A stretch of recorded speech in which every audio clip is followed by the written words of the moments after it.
Welcome back to another episode of the Lender Podcast. Of course, I'm Bryce. I'm your host, and today we are with Miss Ellen Hicks. Ellen, thank you so much for being here. Of course. Thanks for having me. I think Ellen, this is kind of monumental because I think you're the first female guest speaker that we've had on the podcast. So, Well, congratulations. thank you. There's got to be a first, so I guess I'll I do know, it. right? Right. No, this will be great. Yeah. Okay, give us your little your elevator pitch, kind of your background. Like, tell us your backstory, either in real estate or otherwise, and then how you kind of got into the lending space. Yeah, for sure. So I graduated college back in 2021, so I'm a little young. But I started at Conventus, where I am now, right after I graduated. Been there ever since. I did start as a sales analyst, which was pretty much like a loan officer assistant. And then about 6 months into that, I got promoted to be a full-time loan officer. So now I'm on my own, finding leads, doing loans. And honestly, I knew I wanted to be in real estate, but I wasn't sure what part of real estate. My mom was a realtor, so I got to see all kinds of that side of things. Honestly, for me, that was not where I wanted to be. So when I got, the opportunity to come be at Conventus and be on the lending side of things, that was super interesting to me. Just because I can deal with numbers all day and I'm not, having to run around crazy, calling, texting, driving people, For sure. Yeah, Showing 12 everywhere. houses and then having all of Yeah. them say no, sorry, we don't want to move forward, or we went with Right. another agent. Yeah, exactly. Exactly. So honestly, when I graduated, I didn't know what I wanted to do. I majored in economics and finance, really just hoping to get some sort of job after college. But like I said, this job just kind of fell into my lap and it's been great. I love it. I don't really see myself doing anything else right now. So, yeah. Okay, and that was going to be my question. So it sounds like you did go to school for finance or business or something of some Yeah. sort. Yeah. So I went to Center College. It's a small school up in Kentucky. I was actually a college athlete there too. So I played 4 years of college basketball. And then, I majored in economics and finance just because I didn't know what I wanted to do. And I figured if I just do that, maybe I'll find something. And so, it was probably like a week before I graduated, Conventus reached out to me and here we are 3 years later. So Okay. So when you were getting close to graduating, were you like sweating bullets because you're like, I don't have a job, I don't know what I want to do, and then this was kind of your saving grace? yeah, I wouldn't say I was sweating bullets because I was like, okay, if I don't get a job for a couple months, I'll be okay. But it wasn't like I wasn't looking. So I was like, Got I it. wanted to kind of graduate knowing my next step. So thankfully they, about a week before it all fell into place. That's So great. No, I yeah. love it. Okay. And then tell me kind of what like your day-to-day looks like at Conventus. You get in the office eight or nine, or maybe even work remote, but what Yeah. is kind of your full day look like from start to finish? Yeah. So Conventus is actually based out of San Francisco. That is where our main office is. And then we have loan officers all around the United States. So I am personally in Nashville, born and raised here. Obviously went to school in Kentucky, but came back. So I do work fully remote, which, has its pros and cons. We can maybe talk about that at a later time. But yeah, so I mean, I typically try to log on around, 9 o'clock. Most of my team is on the West Coast, so that's, 7 o'clock for them. Mhm. So when I get on at about 9, I catch up on any emails that came in after hours, just catch up and get ready for the day ahead. Normally my team will get on about, 9, 8 or 9 Pacific time. So that's about 10 or 11 my time. And so that's when I can really start, focusing on my current loans in the pipeline. I send a ton of follow-ups, making sure we're getting the title docs we need, the insurance docs we need. If we need any borrower documents, send the file into underwriting. That's pretty much what it looks like. Obviously, if I have a slow day, I'll, get out and try and find some new clients. Whether that's searching Facebook groups, LinkedIn, just calling past clients that haven't done a deal with me in a while, just, check in, see what's going on with them. Some events, some meetups, all those types of things. But yeah, I would say my day to day is mostly spent, on the computer, just, working on new deals, finding new deals, making sure the ones in process are going to close. So Right, right. Okay, okay. cool. Tell me about your kind of your Instagram strategy, or maybe just like your lead strategy as a whole, Yeah. because I've been doing some snooping, and your Instagram is actually pretty impressive. I really like Thank the you. different graphics, the different images Yeah. of the homes, and just like I feel like you're doing a really good job there. Thank you. And I feel like a lot of lenders, that's definitely an area where most people lack. Mhm. And so what strategy, and I think the answer is probably all the above, but what strategy has been most effective for you as far as finding leads and clients? Yeah. So I'll start first just talking about my Instagram. I knew that I needed to do something within social media to get my name out there, to find, more leads. And I really think I started my Instagram maybe 6 months ago. Uh, I tell people all the time, like, I live on social media. So I'm like, why not like bring, my work into social media? Right. And I'm young, and it's fun to create graphics like that. And I wouldn't say like I've ever really done that, but now that I've started the Instagram, I just know how big it can grow. I mean, you look at all these influencers, right? They have hundreds and thousands of followers by just, finding their niche and then just posting, right? So I'm like, okay, well, maybe I'll make my niche lending. Um, and I think it's also just fun for clients to see, their lender excited about their project, and their lender, showcasing their project. I do a lot of, before and afters, because I think, just one of the most rewarding things in this business is being able to see those before and after pictures for my flippers, especially the first timers. I think For those are sure. always fun. So yeah, I think just, showcasing it, just because, I mean, social media, like it, I mean, it's the place to be. Like if Right. you want to, I don't know, gain popularity or find new things, it's like, go to social media, right? If you want a new recipe, if you want a new workout routine, right? Like it's all on social media. So I just figured, I might as well bring the lending into the social media side. And I do think it's been awesome. I wouldn't say I get, a ton of business from that just yet, but again, everybody starts somewhere. Right. So I would say most of my business right now probably comes from local Facebook groups. I really try to focus on, Tennessee, Middle Tennessee specifically, just because I'm here, and that way I can, go see the client project and not fly, 3 hours to go see the Right. Right. project. But yeah, I think for somebody who probably hasn't jumped into that social media side and is in, the world of business that we're in, I definitely think it's worth it. It takes a lot of time, right? And I think you hear a lot with social media, like, you have to be consistent. You have to be consistent. You have to be consistent. So Right. that's like, you gotta like post every day. And Right. Right. I don't even do that yet, but I think Instagram specifically could be a really big platform to help, other loan officers like us grow. So Hmm.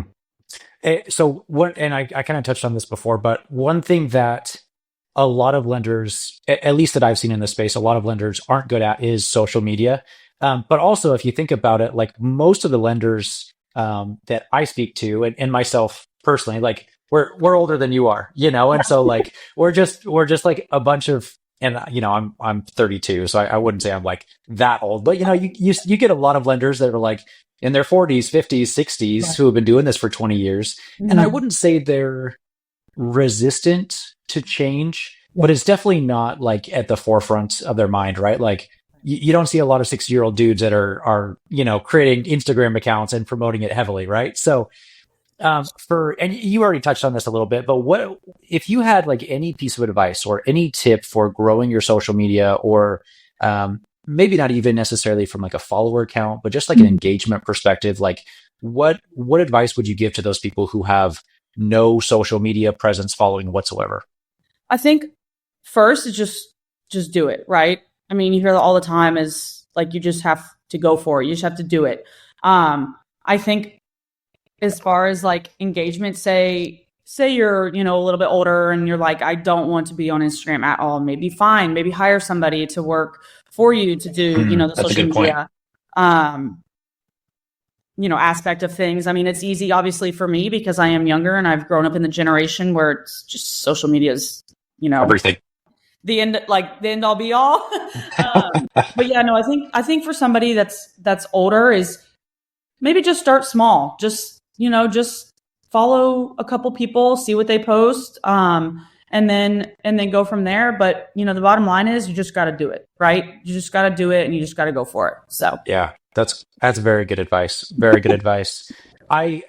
So my as of late, actually, for about the last 6 months as well, I've really been focusing hard on growing my Instagram. But yeah. I have found that like lending is such a very specific niche that it doesn't really cater to a lot of people. So Mhm. one thing that I've personally found is just talking general like finance or business or money and then kind of like funneling people in that way has actually been really effective for me. So like That's awesome. I'll post so like I make fun of Dave Ramsey all the time because I Yeah. can't stand the guy, but um those types of posts where I kind of shit on Dave is like they seem to do well. They get a lot of like engagement and comments and like honestly they get a lot of like hate comments, but it's all about engagement, right? Like I'm all for the engagement bait, but Right. I've used that a lot to actually funnel people into being either investors or being borrowers, believe it or not. I'll have a lot of people who are like, hey, like I'm looking to level up my finances. How do I do that? And then I've, Mhm. said, well, hey, have you ever thought about like flipping houses? That's kind of how we built our wealth Yeah. and then move them in that way. And so that's actually been fairly effective. So I, Yeah. take that for what it's worth. Yeah, no, I actually agree with that because I think the more relatable you can make your posts, or like you, for example, adding in, Dave Ramsey, who everybody knows Right. is gonna gain traction because people, they have something they can relate to. So I think, like just for me specifically, I love, highlighting places in Nashville. Oh yeah. And it's just like, oh, well, do a flip here and you're 5 minutes from, like the football stadium or something like that. Yeah. But I just think making it relatable so that people want to read it and want to look at it is also another big key, into growing that presence. That's a good point. I had a video go. I shouldn't say like super viral, but like like it probably got five Viral. hundred thousand views. Yeah, Yeah, that's like it was. awesome. Yeah, Yeah, like it was more than I thought. But it was just my personal house tour. I live in Idaho, so it's okay. just my personal house tour in Idaho.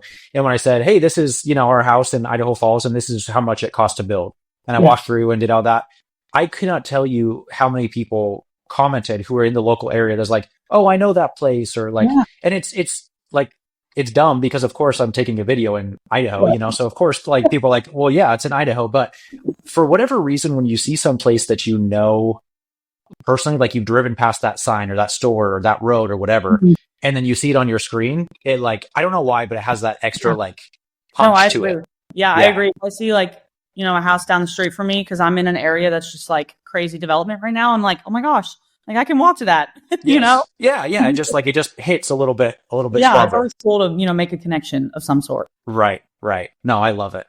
Have you found any other platforms that have like performed well for you, or are you like mainly focused on Instagram? And I know you Yeah, said Facebook a little bit as well. yeah, I do a little bit on Facebook. I don't do a ton of promoting, I would say, on Facebook.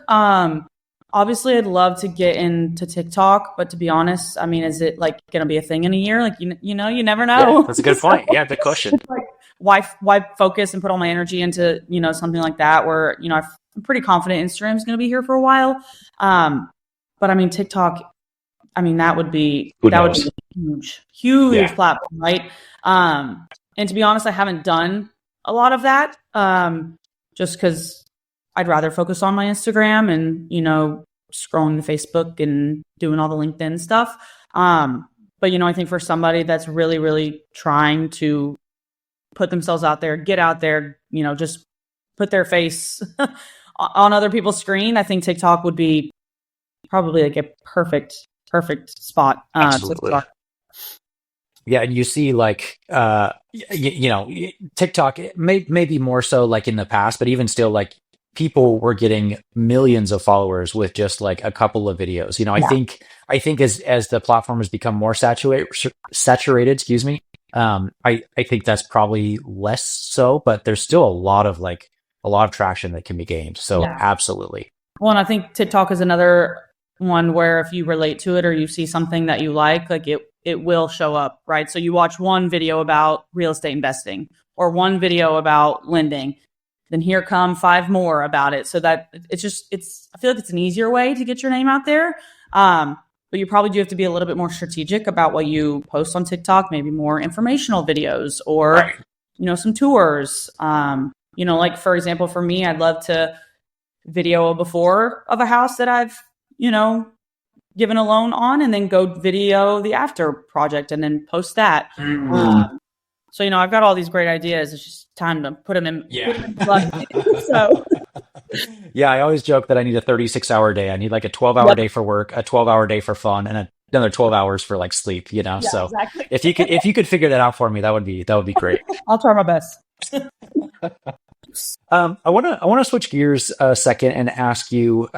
So a lot of lenders that we speak to, they kind of have this like traditional path or trajectory that they followed to get into lending, and most of the time that is like they've bought a bunch of rental properties, and then that kind of isn't necessarily for them, and then they move into the fix and flip, and they do that for a while, and they're like, this is still too involved. I don't really want to do this, and then they kind of take all the proceeds that they made from flipping and move it into lending. So I would say it's very atypical for you to come fresh out of college and go directly into lending. Yeah. Has that been difficult, or have there been any like roadblocks or hurdles that you've kind of had to jump through because you weren't, you didn't have that previous experience? Yeah, that's a great question. I would say I've had to learn a lot on my own ever since, starting being a lender, because kind of what all I knew was I'm going to, give people a loan. They're going to pay an interest rate, right?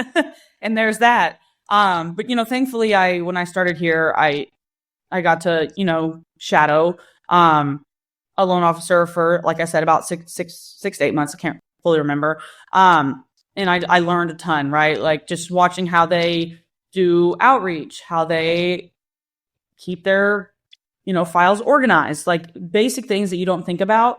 I think is how I learned and how I got to where I am today. I would definitely say that if you asked me 10 years ago if I would be doing this right now, I would probably be like, no. If you asked what I'd be doing, I would also say, I don't know. Yeah. But no, I kind of think there's pros and cons to starting from scratch, right? So you buy the rentals, you do the fix and flips, you see how the process works, you get the loans yourself. Okay, but then you go into it and you're like, well, this is how it was done here, but now here it's done a different way, right? Okay, well, I came in not knowing anything. So the way I've learned is the only way I know, right? Got it. And so I think that has helped a lot, just because I got a great foundation. And so now what I know is what I know. And it's not like, okay, well, but this person did this, right? Or but I did this when I bought a fix and flip. So I actually think there are pros and cons. Obviously, if I would have had a little bit more, background, I guess, or just education on it, obviously that would have been helpful. But I think, without it, I've done just fine. So yeah, apparently, clearly, yeah. Hey, really quick, I need to interrupt the episode to talk about this week's sponsor, which of course is Lender. Lender is a hard and private money origination and servicing tool. So if you're currently using something like Excel to handle all of your business needs, it's about time that you upgrade to something a little bit more sophisticated like Lender. Lender helps you handle all of just the nitpicky, nuanced, tedious things that we have to do as lenders, like dealing with loan doc generation and preparation, or dealing with document storage, or collecting files from all of the borrowers and LLC docs, collecting monthly payments, and then at the end of the year having to deal with tax statements and generating 1099s and 1098s. It really is just a one-stop shop from start to finish. It helps you all the way from origination through servicing to payoff. It automatically generates payoff statements for you. You don't have to miss any extension fees or deal with prorated interest. It just, the whole system handles it for you. So if you're currently using something like Excel, I highly recommend that you upgrade to something a little bit more sophisticated just to keep your borrowers all organized, just to keep your investors in the loop. And I highly recommend it. You can check that out by going to joinlender, lendr.com, joinlender.com, and check it out. And I know it's going to transform your business just like it has mine. Now, back to the episode. Were there any like terms or vernacular or like, LTV, ARV, like those are kind of the basic ones, but like, are there like, was there anything that for a while you were just like, what are you talking about? Yeah. Like when I first started, right, there was like LTC and LTV and AR, like all these just little acronyms like DSCR, right? Right. I'm like when I first saw it on like the sheet of paper, I was like, oh, I'm never going to learn all this, right? Like, there's no way.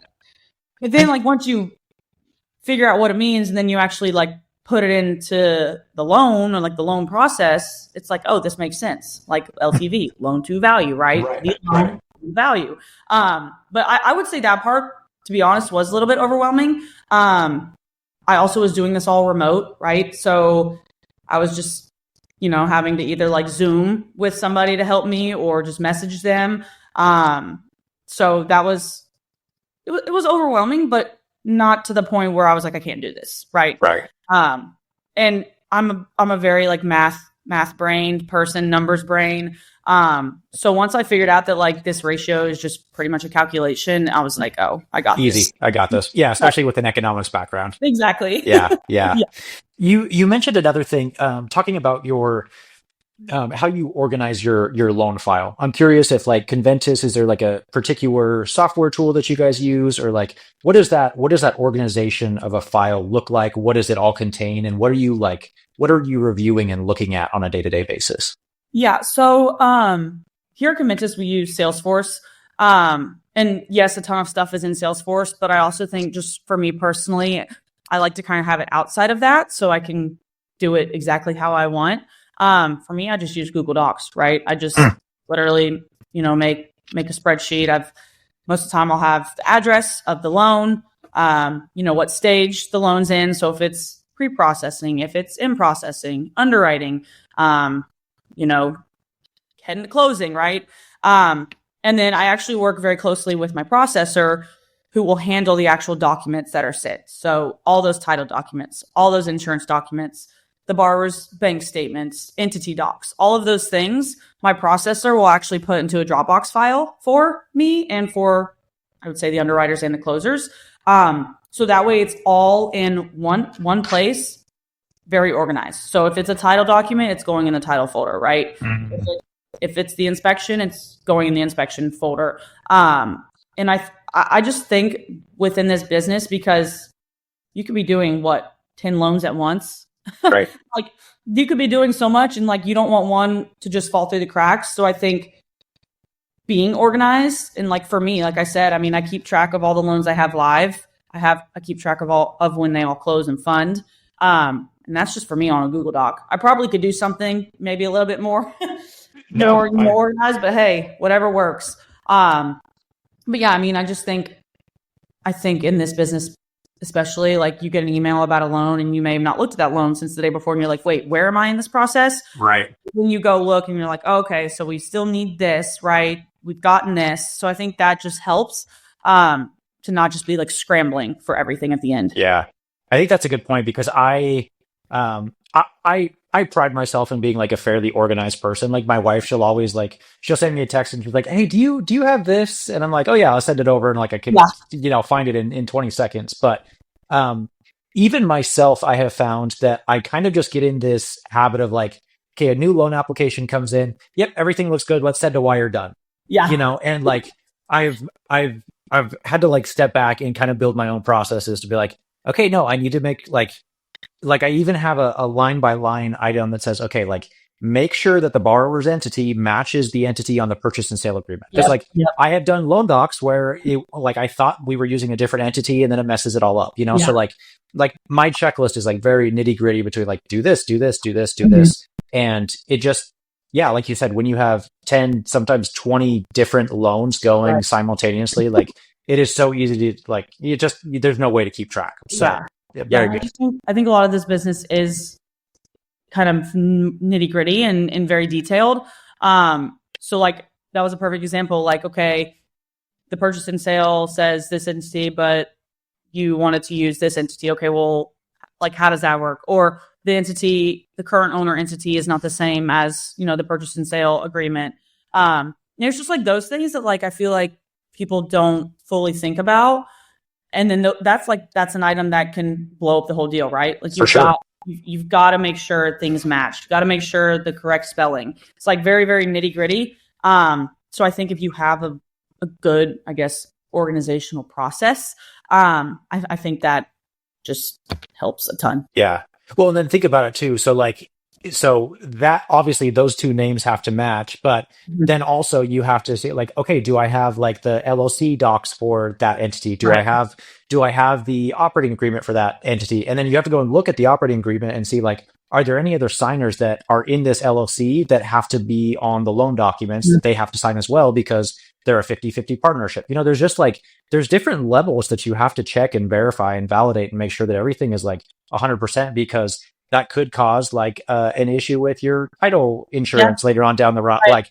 Like so again, I have to tell myself to step back and just be like, It's like slow down. Slow down. It's fine. Like check all the things, make sure it's all there, and then we can do it. But I find myself like, yep, this looks good. Let's send it through processing. Let's send the wire and be done, but it's not that easy. So for all like the non-lenders out there, I doubt anyone is listening to a lender podcast if they're not a lender, but if you're confused why your loan is taking, 15 days or 30 days or whatever it is to process, there's a lot of little things that have to be, checked at the same time. So, just to give some more insight. Yeah.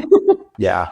Do you have, it sounds like you have separate underwriters, or do you like, how involved are you in the underwriting process yourself? Yeah. So at Conventus, we have all of our salespeople. So that would be me.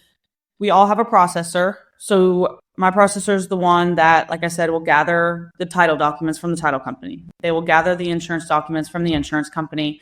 They'll actually kind of put the file together, make sure we have, all of those initial items.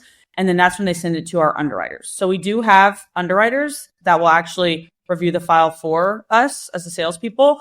And that's when, we'll check on those nitty gritty, very detailed items, right? Like the loan number is, got numbers flipped. They're the ones that'll point that out and say, hey, we need to get this flipped.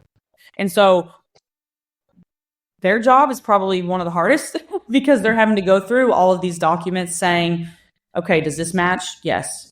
Is this spelled correctly? Yes. I mean, I've had a ton of instances where like a comma has been missing, right? And that seems so small, but in like the big scheme of things, it's pretty big. It's huge. Yeah.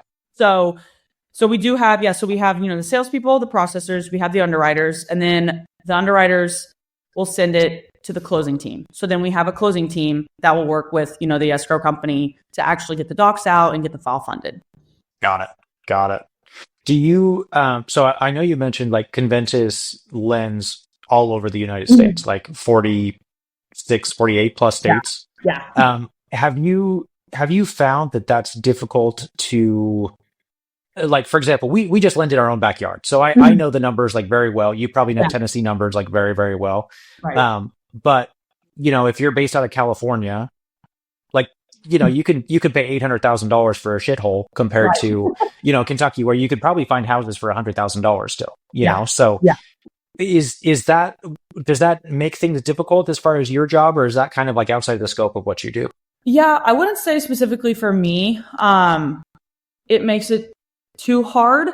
Obviously, I like doing loans close to me because I am familiar with the area. So I'm familiar with the houses. I'm familiar with, the price points, things like that. But I wouldn't say, for example, if I'm doing a loan in like San Diego, it's going to be that much more difficult than a Tennessee loan. And I think that's because I have a team of people that I work with. So for example, when we order the appraisal, obviously we'll use an appraiser in that area. Well, then the appraisal will come back and we have a credit team. So then the credit team is the one who will actually review the appraisal, make sure all the numbers are, accurate and where they're supposed to be. A lot of it's heavily based on comps and stuff like that. So I think, for me, when I get sent a deal and say it's in like the middle of, I've just done a couple in Indiana, right? Like the middle of Indiana. I'm like, is this house actually worth $200,000? Right. I don't know, right? But I'm like, okay, we'll wait for the appraisal to come back and then we'll be able to determine if it is. So I wouldn't say it's that much more complicated than doing, say something right here in my backyard. But it's definitely things to think about. So, yeah. Yeah. Oh, that's good. Okay. Very good.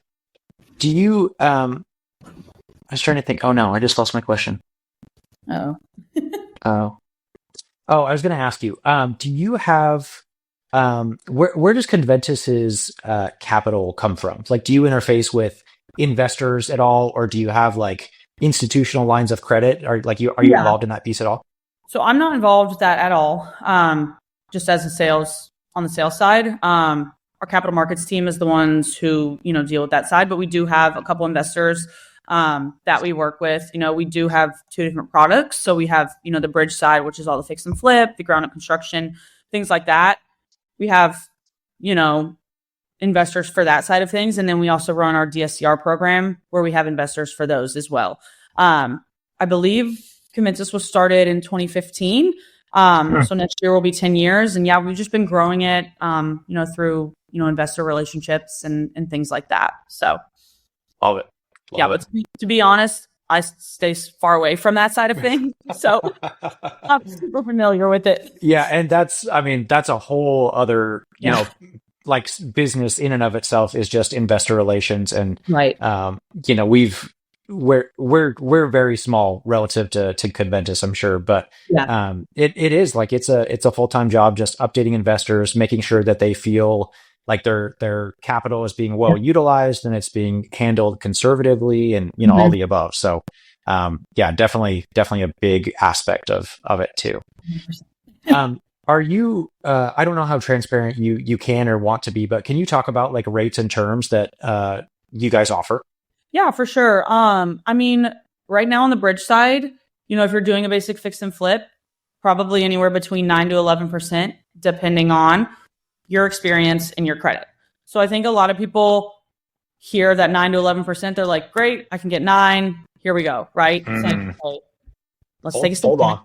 Yeah. You done flip before? No. Okay. Your credit score 650. Oh, okay. Right. It's like, there's other factors that, kind of come into the rate we actually give you. Are you going to put 10% down? Or are you going to put 30% down?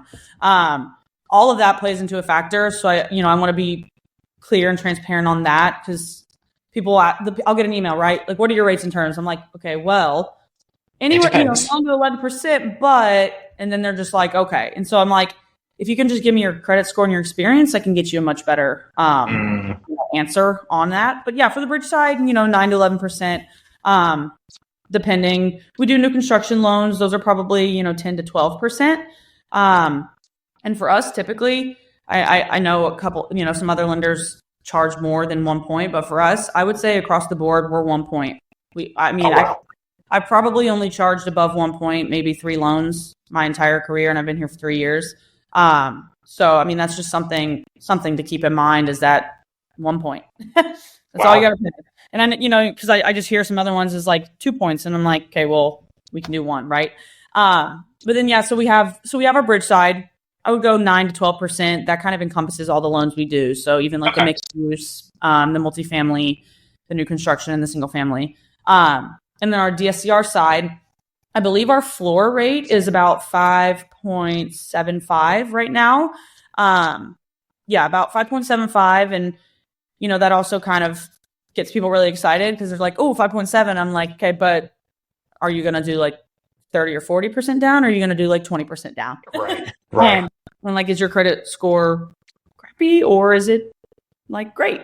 Yeah. But I think for right now, I would say mid sixes. That would be safe, across the board, depending just obviously on your credit and the leverage and things like that. So that's pretty much where we are. They change all the time. I think about Hmm. 2 months ago, our floor was at 5.5, but as we've, got through the election and things like that, it's back up to 5.75, which in my opinion still is But pretty still, darn yeah, yeah, good. very good, So very good. yeah. And then all of the like the DSCR stuff, do you keep that on the books? Does that get sold off? Is that like stay on So your balance sheet? those all get sold. We work Okay. heavily with two separate investors, and those will get sold off. Our bridge loans, we do keep a portion of them on our own balance sheet. I think, to be honest, is maybe our more like complicated loans or that would be harder to sell. We keep those on our own balance sheet. I don't think we keep a ton on our balance sheet, but we do keep some. But our DSCR loans are all sold off. Okay. And then what's like what are your term lengths on fix and flip bridge type stuff or new construction? Yeah, so we have a standard 12-month, just like probably any bridge Most lender. lenders. Yeah. Yeah, and those are interest only, no prepayment penalty. We do offer up to 24 months, however, on the bridge side. I will say for us, that'll come with a 12-month minimum interest prepayment penalty. Mm, So you want to get out of the loan in 9 months, okay, that's fine, but you got to pay 12 months worth of interest. got it. So I always recommend people just wait till the 13th month and then you're good, right? Right. um, Right. and so yeah, we have a 12-month, an 18-month, and a 24-month. 18 would be a 9 month. So we just cut it in half, and then that's kind of the prepayment penalty. And then yeah, on the DSCR side, our most popular 30-year fixed, of course. But we do actually have a 10-year interest only option, which some people like. And then we do run a 7-to-1 arm and a 5-to-1 arm. Those are a lot more rare. I don't see a ton of those hardly at all. Mm. But yeah, so those are pretty much what we have. Wow. Wow. Okay. So you guys have a lot of different loan products. Yeah. That's awesome. Yeah, Okay. we can do a lot. Most of the lenders that I speak with is like they only do fix and flip and like myself included. That's all we do is fix and Okay. flip. And Cool. I mean, our rates and fees are significantly higher than that. Like we're closer to 3 points typically. Oh So wow. Yeah. yeah, yeah. Because my personal philosophy is I would rather do fewer loans Mhm. and make more origination and fees than try and just like churn through these loans because Right. like as you know like it is hard to find good borrowers, Yeah. and so like we try and compete on speed Mhm. instead of like fees and rates. Like I can close and fund a loan in 3 days if Yeah. if we absolutely have to. Right. So That's awesome. Yeah. there's lots of different ways that you can do it and cater to it. But Yeah. Well, and um, I think sounds like for you, like you are pretty much the only one involved in that process, right? So you're not waiting on somebody else. You're not right, having to chase after some. So I mean, again, I think there's pros and cons to everything in life, not just obviously lending. But I mean, for you, it's like, okay, like if you want to get it done, you're going to get it done. right, For me, right. it's like, okay, well, I gotta wait for the underwriter to get the file back, or I gotta Yep. wait for the credit to review the appraisal, things like that. So no, I totally get that, and if it works for you, then it works for you, It, right? I mean, I don't know if I'd say it's working, but it's something, that's for sure. But I am the originator, I'm the underwriter, I am the servicer. Like Wow. we do everything. So, Yeah. That's really cool. as we grow and expand, like the hope is to build out a team and have some different loan processors and things like that. But Yeah, for now, yeah, that's been it. yeah, that's So. crazy. I couldn't imagine doing all of it. I know it's a lot, but we, you got to start somewhere, and I'm sure Yep. Conventus started with one or two people, and then they just Did. grown and scaled too. So Yep. maybe 10 years from now, I'll hire my own Ellen fresh out of school. Yeah, So there you go. yeah, There's a lot of us. I love it. Yeah. Well, Ellen, I want to be conscious of your time. Yeah, Seriously, thank you so much for coming on the podcast. of course. Before we go ahead and kind of pitch any of your socials, any of your phone number, email, anything. If anybody from the podcast that's listening wants to get a hold of you, what's the best way to do that? Yeah, definitely connect with me on Instagram. My Instagram is so real estate dot loans with Ellen. Definitely give me a follow there. You can send me a message there, or send me a text message. My number is 615-585-2691. Those are probably the best ways to meet me. And if you heard me through this podcast, let me know, and I will offer a $0 processing fee on your first loan with us at Conventus. So, Oh wow, how's that? yep. I love it. I love it. I love it. Perfect. And definitely, absolutely, if you're trying to level up your social media game, for sure, go ahead and check out Ellen's Instagram because it's I'm definitely going to be stealing a couple things, and so No it's very worries. good. She's got good design, good graphics, good everything. So definitely check that Appreciate out. it. Ellen, seriously, thank you so much for being here, and for anybody else that's listening, thanks for listening to this episode of the Lender Podcast, and we will chat with you next week.